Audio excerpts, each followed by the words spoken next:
Welcome to Empowered by AI. I'm Michelle Muncy Silva. This podcast is for women building what's next and using AI with intention. In Season 7, you'll hear from founders, entrepreneurs, business builders who are redefining success, creating on their own terms, and moving with intention.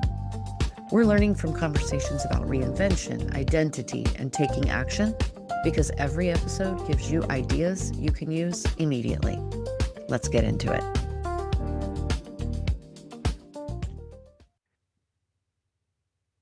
Michele Williams in the hello.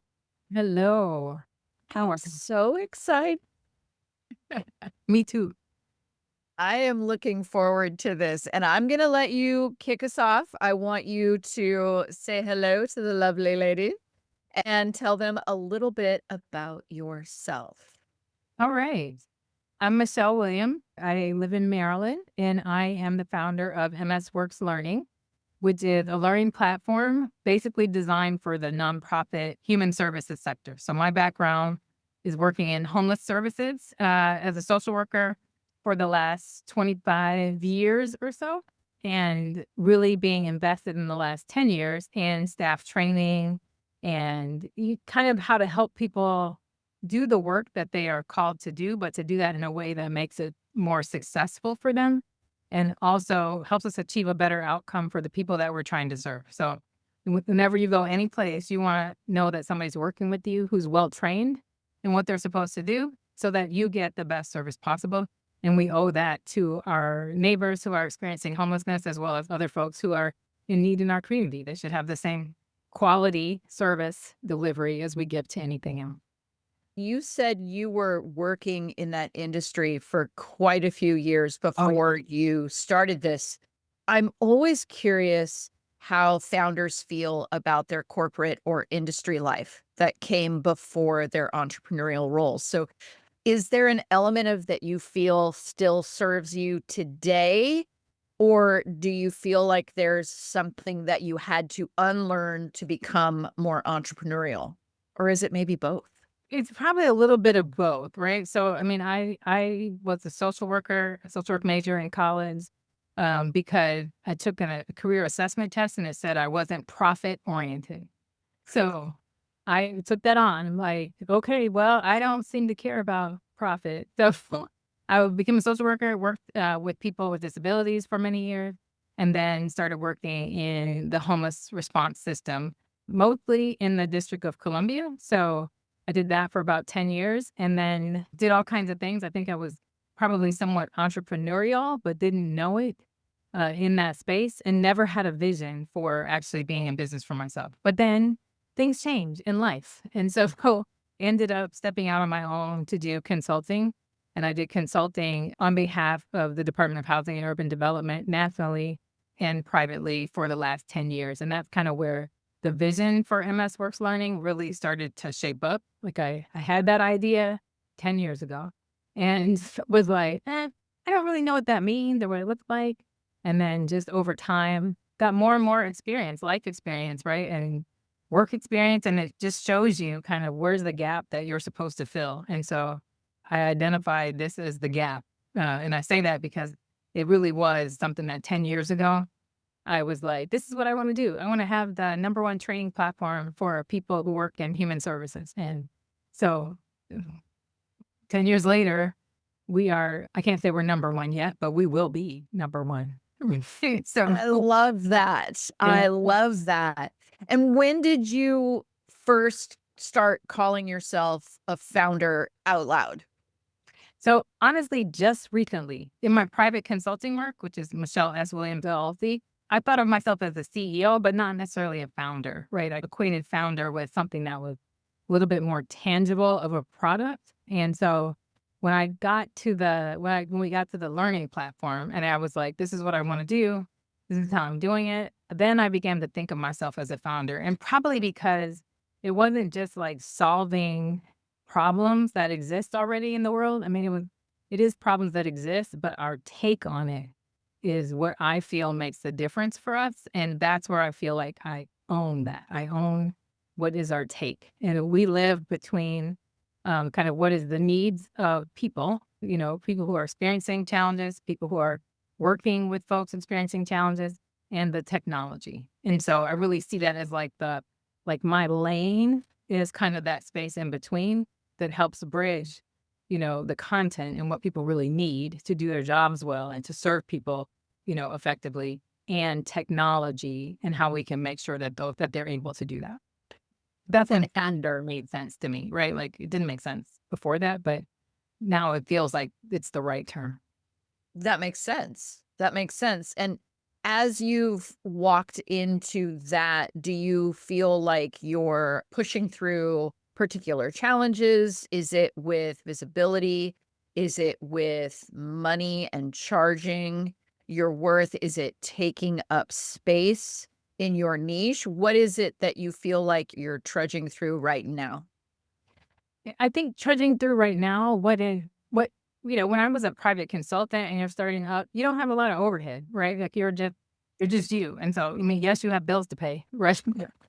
But you don't have like the responsibility for other people or for, the systems in such a way. In doing this, it's been like, how much do I have to put a lot out, right? Like to get to, what we want the product to be. So we had to invest in technology. I've had to invest in a team. And I'll just be really clear that I think I never fully understood that before. I understand that tremendously now, that there's value in a team. And, if you have the vision that you're supposed to have, right, which you wouldn't have if it wasn't meant for you, then you got to step out there a little bit and you got to trust, and you have to trust other people, right? And you have to find the right people and you have to convince them to be on your team. And then you have to let them do what they are there to do to support you. And that's probably been one of the harder things, right? Because we all want to be like the independent and, oh no, I can handle all this, but you actually can't send all the emails. You can't fix all the technology problems. You can't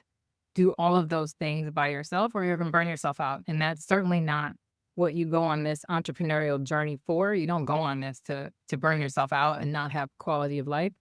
So I think that's been the hardest thing. But I'm gonna tell you, Michelle, I spent I don't know how many years in business coaching programs going, I don't even understand this. I don't know why. This doesn't apply to me, right?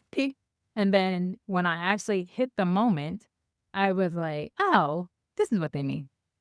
Right? Food. That's what we were talking about this whole time. Marketing. Oh my gosh. Like now I get to pull from all that. And so that's probably the other thing that I did for years before. I knew already I was a social worker. I was not a business owner. I didn't go to business school. I don't even think I had a math course in my whole social work education. So there was a lot of like, okay, how do I train myself to do that? How do I find out places to go and get support? And so that's why I invested in coaching a lot. And so I've become more of a, especially if you can learn it in 6 weeks or a weekend, I love it. I want to know it. But like first, not going to fast track this shit. Like, yeah. I'm going back to college, right? But if I can learn it in some way from people who are doing it, then that's what I invest in. And, I think that has helped tremendously for me to be able to, when I finally got to the place where I'm supposed to be, I can see it. I can see the vision. And so, yeah. But yeah. Sometimes it's just like, okay, I hope this works. Right. Right? But you do it anyway. You do it anyway. I do it terrified. And I still, every day I'm like, okay, I can't believe this is happening. But we're doing it. We had a big launch this past week for our major client to really kick the whole thing off. And no, everything didn't go well. There were issues, but we had a commitment to repairing those issues so that we can deliver them a quality product. And we did, right? With the use of AI. I just want to say that, right? Like, this wouldn't be possible for me if I hadn't been on that AI journey, right? Which came to me from She Leads AI and participating in Festivus in December. So I'm really interested in how you moved this forward, because December sounds like a really recent, right? Like that just is months, right? So what did your transition look like? Did you build your business while still employed? You talk about building a team. What did this transition look like to your first big client? What was that journey like? So I had already been doing consulting for 10 years, right? So I had have an established client base, right? Who we were fortunate, both individually and with other partners, and we have some long-term contracts, right? Like I had long-term consulting contracts that I've been able to kind of work on, and that has been the base of my like business for the last 10 years. And so I continue to do all of that, and then kind of had this vision, and it was through that work. Honestly, it's through that work of being out there in the field and establishing myself and, becoming a national expert that, the opportunity to really step fully into this came to me, right? I was recommended by a colleague to an organization that was looking for someone to deliver training content to them, and to help manage an LMS system on their behalf. And so that it was really just one connection, and I got in conversation with them and I submitted a proposal, and we worked for weeks to refine it and to get it to be what they wanted to be. And they took a chance and they went with us, and we're not going to let them down. So it's almost like everything in before built to that moment. I just didn't know it was coming. But Yeah. like, it was just an idea, honestly, before I connected with them, it was just like, it's an idea. I still want to do it. And then when they came, it just provided us with the platform to say, okay, we actually can do this on a national level. We can. And in that, our learning platform is going to have the reach to potentially 85,000 volunteers all across the country. And so if you had told me even in November last year that this would be what I was considering, I would have said, oh no, it's not going to go like that. Right. But when it happens, it happens. And you have to be prepared for the moment, but also willing to take a risk. Right. And I'm a risk taker. Yeah. I just had to okay, it might work, it might not work, but that's the way it is with everything. Exactly. Yeah. Exactly. And I know a lot of people they get into camps about what it takes to transition to an entrepreneur. So there's the camp that's like, you have to quit everything. You have to dive. And if you don't dive, then you're just not committed. And then there's others that are like, okay, I'm going to give myself a 5-year runway. There are those that are a little bit more cautious. I know you said you're a risk taker. So let's meet in the middle. Yeah. And let's go 12 months. So if someone listening wants to transition, maybe they're giving themselves a 1-year window. What do you think they should focus on first? I would say they should focus first on refining what their idea is, right? It can be really hard to figure out what is that actual thing that is your niche. And it doesn't have to be huge, right? Like this is the I would say the zone of genius, right? This is the zone of genius that you have, and you have an idea that fills a gap within that, then you have to go, okay, I have this, it fills a gap. I think, we can all put things off and we all want to be as prepared. But some things in life you just can't prepare for. And so if it's meant for you, everything will line up, right? So that's what I feel like was happening, was that this was the idea. It was taking shape in my head.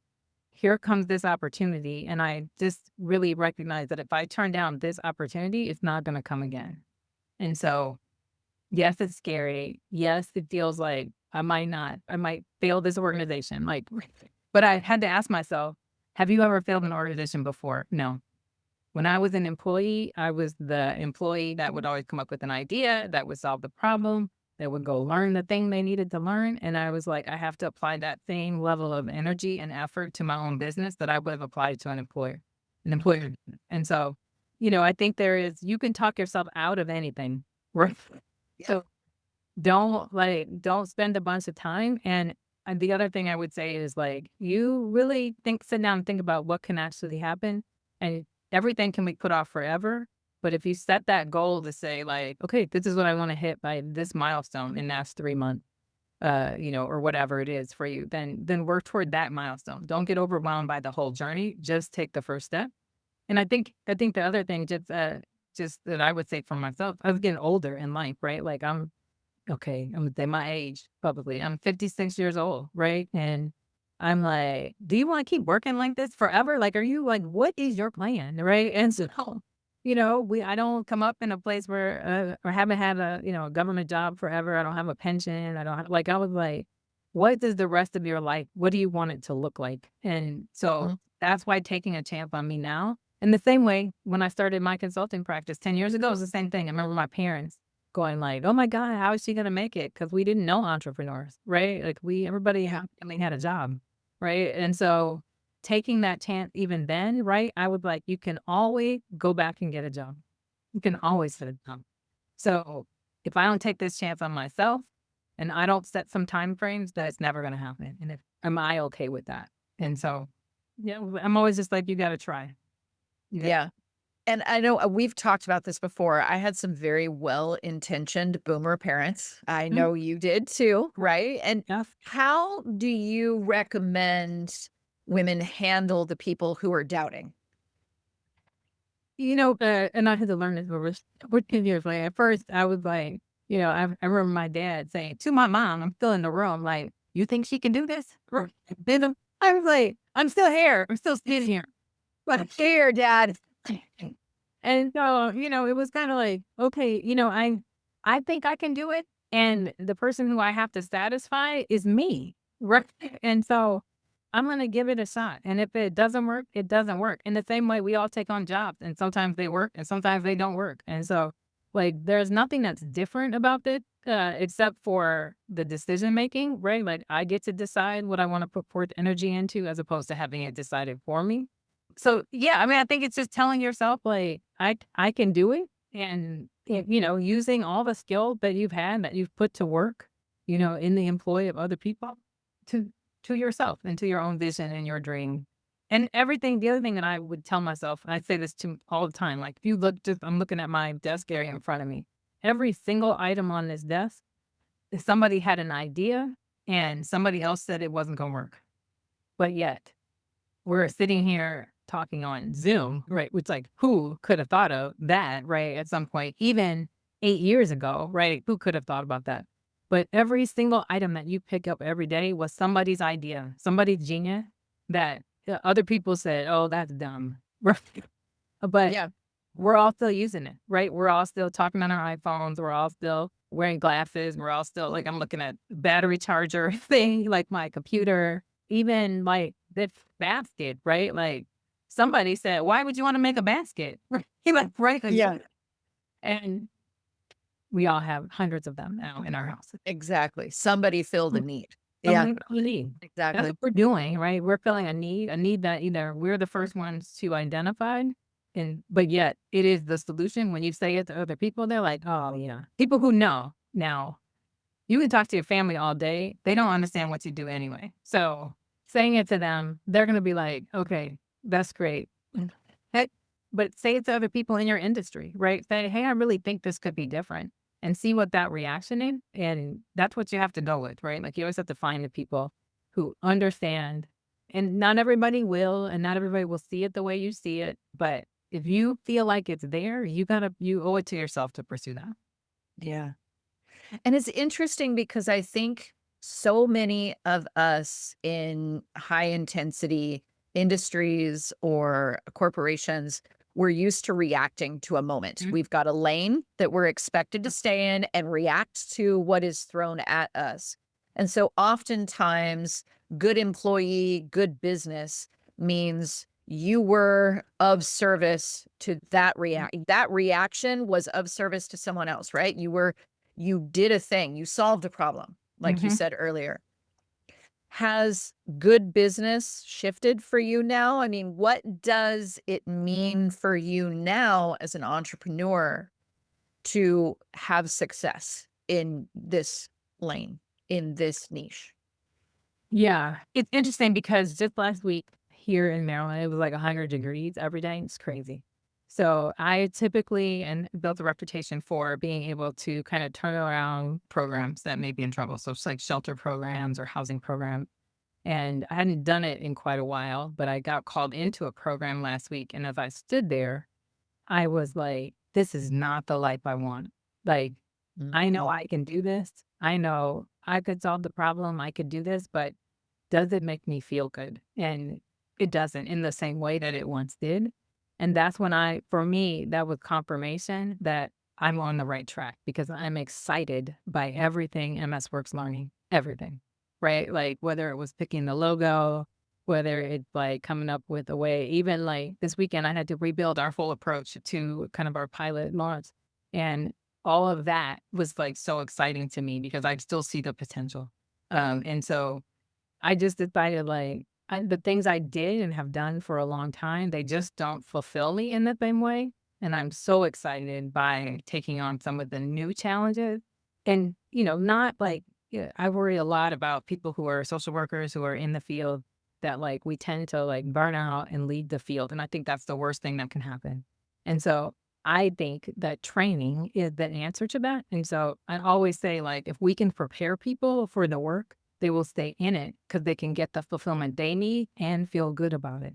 And so I know that that is the bigger problem that I am trying to solve, right? Like it is the bigger problem, the bigger solution that I'm looking for in service of humanity, right? Like Hmm. ultimately, my goal is that people don't have to experience homelessness, don't have to experience other, awful kinds of things. And but that if they are, what they receive in that time period to address that their emergent needs as well as to help them have a plan for the future relies upon people who are the least trained, who we're not investing in. So my goal is to make sure that we can achieve what is our overall humane goal through preparing people for the work that they're going to be doing and not leaving that to chance, right? And saying to people, I know it's a hard thing, right? Like I know, right? It's a hard thing to get your hands around. It's a hard thing to think about. It's hard to find time for training, which is why we focused on online learning, right? Self-paced. People can do it at any time, right? It's because that's how we get to what's a consistent, level of training across a community or across an organization is by making it available and accessible rather than, you can bring in somebody and I'm all for bringing in people to do training, but you can't get everybody in the room at the same time in this work, right? Because we run 24-hour programs that serve other people. So I can't bring everybody together at the same time. And I also can't in a live training format, and this is from my own live training, right? Over time, I don't give you tests when I do a training, right? I just deliver my stuff. You ask me questions. We go back and forth. It's wonderful. It's a beautiful day. But at the end of the day, I can't demonstrate that you can implement the thing that I trained you on that day. But when we do online learning, we can. And so that's what we need is we need quality training, demonstration of skill so that we know that people are taking in and have learned that thing and can now implement it in their day-to-day work. So I probably rambled on that. I'm so sorry. No, not at all. No, I think that's well articulated because it's a clear vision and it's connected to your larger why. Yeah. That's for sure. I'm curious, you said something earlier, and I want to circle back to this. You said that you were not profit oriented. And there is something about bringing an entrepreneur into a space where you think, okay, how can you sustain this work? So I know money is a part of this. We have to have it to be able to sustain our work and be able to address our why. So where does your success sit right now? I know you're building beyond money. I Mhm. hear that in your why. But where do you sit with charging what you're worth? Where can you advise people who are coming into this space to really revisit that and do it in such a way that makes it so they can stay in their niche? Yeah, I mean, I would say, first of all, that little career assessment test that I took in 1987, I think was wrong, to be honest, right? I think, in obviously a whole different time, right? Especially for women, right? I was at that point thinking of being a finance major to say, like, okay, I have an interest in finance, but I'm not profit oriented, like it just didn't. So I was like, I'll be a social worker. Right? I think that things have changed. I think in my life, over time, I was like, yeah, that doesn't make sense because I am actually interested in profit, right? Like, and I'm not like interested in profit. Like, I mean, obviously, we'd all love to be, I think we would, I don't know, be a trillionaire. I'm sure we would love it, but I'm not even worried about that part. I want to be able to have a good quality of life for myself and my family. I had kind of gotten through my consulting. I had kind of worked through some of the challenges around charging your worth, right? So when I first started, right, like I needed work. So you do it for like what was really a little bit of money. And because you're starting out, I didn't say no to anything, right? I was like, I'll do it. I'll do it. Cause you think, oh my God, we gotta have, we gotta eat. So over the 10-year period, I got more comfortable with like, no, this is what it costs for me to be there.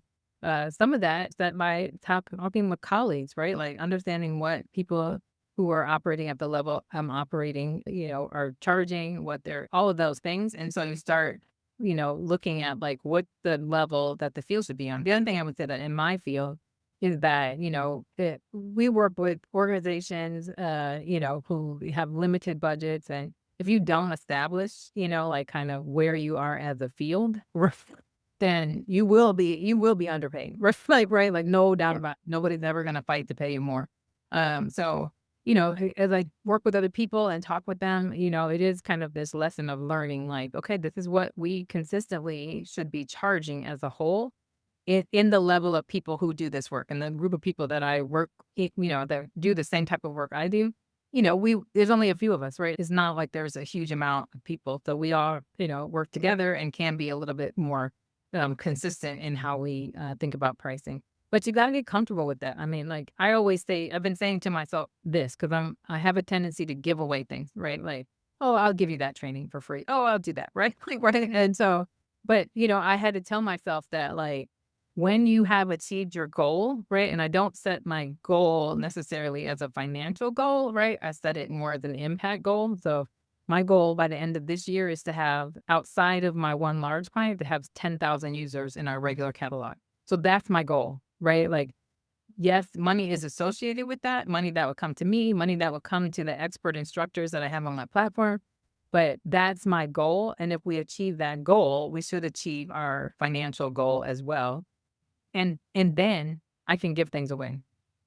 Like then I can like delay it for myself, right? To say, okay, you know what? Then like I know I could tell you right now what my like giving plan is, right? Like I know exactly who I'm giving money to, how much I'm giving them, and what I'm giving it for, right? Like it's the same conversation that you have if you're like you buy a lottery ticket and you like, well, if I win this $100 million today, I'm gonna do this, this, and this, and this, right? And it's like most of those things, right? Like Yeah. I have always wanted to be able to give, right? To be able to give money, to be able to give of time, which is all I've had for a while, but but to be able to really support things that need to be supported in organizations. So that's kind of it. So I'm a person who doesn't necessarily like I don't want to I can talk a budget with you, but not my personal budget. But talk about budget, but I don't necessarily set it. But I did decide when part of my my goals are impact goal, like the impact that we want to have. And then if we reach that impact, the financial goals will be hit automatically. I think they'll be exceeded, to be honest, right? Like, because money is money. It has energy, it moves, right? And so it's going to move to the place where it needs to be. It sounds a little woo-woo, I know, but I'm good with woo. okay, right. I'm good. I think that it's really interesting to hear how you're bringing your whole self to the table as an entrepreneur. And so all of these pieces that have made you who you are coming to the table, and there's a freedom in that that doesn't necessarily exist in industry or in corporate. So I appreciate all the parts of you that you're able to bring to the table and talk about with this. This is fantastic.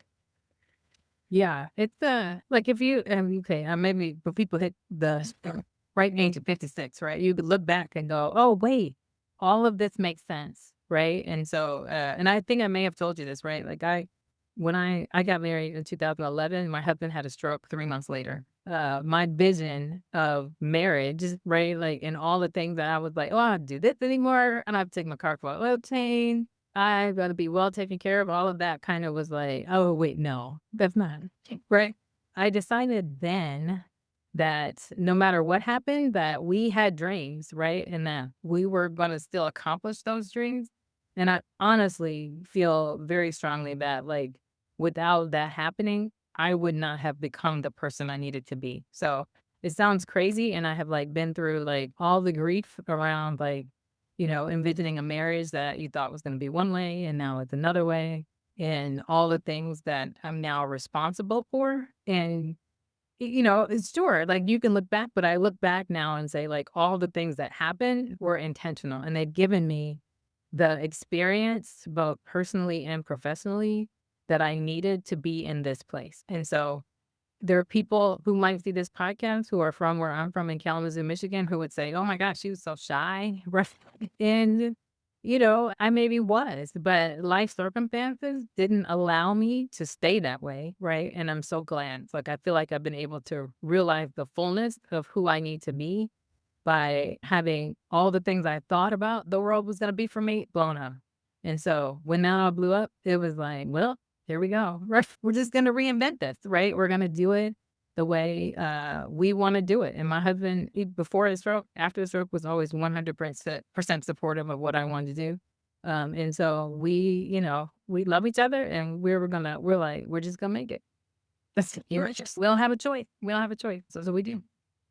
Oh my goodness. And so what's next for you as you consider your impact goals? You're looking at your first major client. Where do you want to go next? Uh, I think ultimately, like if we could talk entrepreneurship real quick, right? And because I take random classes, so I took a CFO class, right? How to be the CFO of your business, Chief Financial Officer. And one of the things they talked about in that class was the potential of like building a business and it's selling, right? And so kind of been I want to build this business, right? And ultimately, I want to sell it. Or at least I want somebody to want to buy it. How about that? Right? Like, Yeah. I was like, that to me is where we're headed, right? Like, I want to build something so fabulous, so beautiful, so helpful, and that changes the world so much that people want to buy it, right? And so that to me is kind of what I see as like our ultimate goal, right? You hear about those people who like have a business and then somebody comes and buys it out for like $2 billion, right? Like, that's what I want. Right? Like, I want to be out for an astronomical amount of money, right? Or be able to say, you don't align with my values, so I will not be bought out. Like that kind of like, I want to have that level of decision to make in my life and for my business. And so that's kind of, yeah. I'm enjoying the ride though now. It's exciting. The problems are exciting to me. The fact that we can find solutions is very exciting. Yeah. And the fact that we impact people is just amazing. So That sounds fantastic. I love that. And I think you're hitting on something that a lot of people are thinking about as well. It's like, what is that 5-year goal? What is that 10-year goal? What does this look like at 62? What does this look like at 66? What does this look like? And that vision that you have, and that's fascinating. Where'd you take that course? at our local community college. Right? Oh my God, I love that. Prince George's County Community College, they have an entrepreneurship program, and they offer it. It's like I'm in an evening, like maybe 6 weeks, 7 weeks evening class.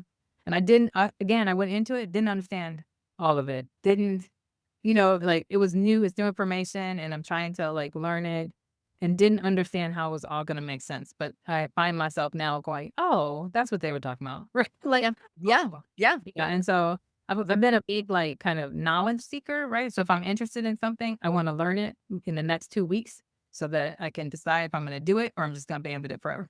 And so that's what I kind of did was that there's a place to learn. I'm always learning. We met during the Certified AI Educator program, right? Like, I want to learn stuff. I want to understand it. It may not be that I am teaching AI on my platform, but mostly I wanted to understand more about how to use AI, right? Like, and so I'm very happy to say that MS Works Learning is an AI driven company, right? Like, we are not here to work like exceptionally hard. We don't take shortcuts when it comes to the information that we're putting out in the world, right? That's all expert driven. That's all, researched content, all that type of stuff. But how we put it together and how we get it out to the world is definitely AI driven in that way. And we use it to make things easier and faster and to be able to get this out, to get whatever it is that we have out to the world that needs it as quickly as possible. Break down those barriers. Yeah. Exactly. Exactly. More women taking up more space.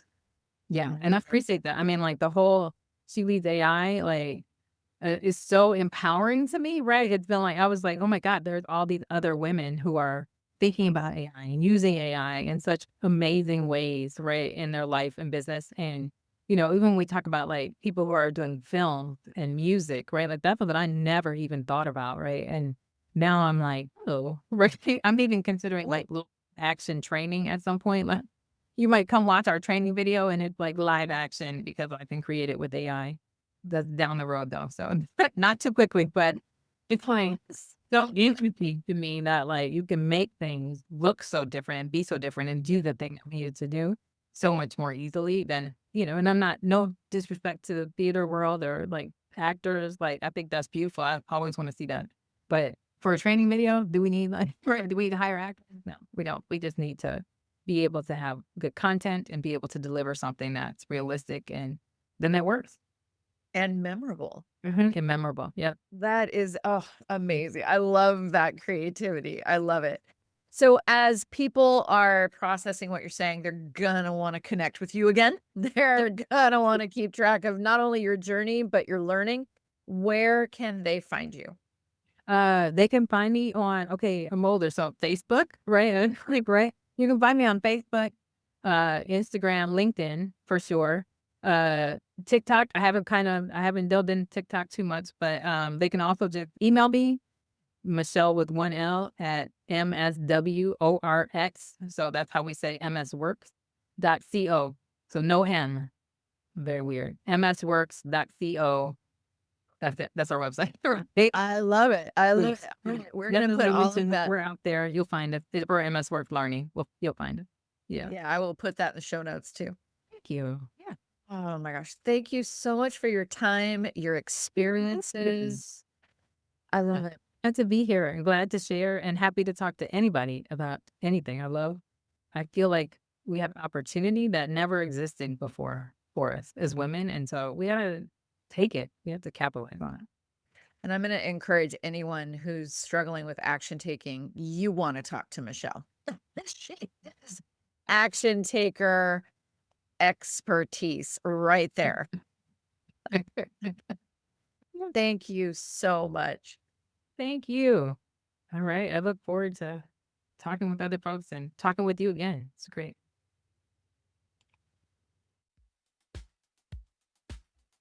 You've been listening to Empowered by AI, and I'm your host, Michele Williams. If something from this episode clicked, don't let it stop here. Take one idea and try it out this week.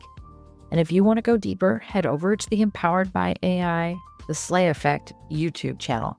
Like, subscribe, and join us there so you don't miss out on what's coming next. All the links and resources are in the show notes. I'll see you next time.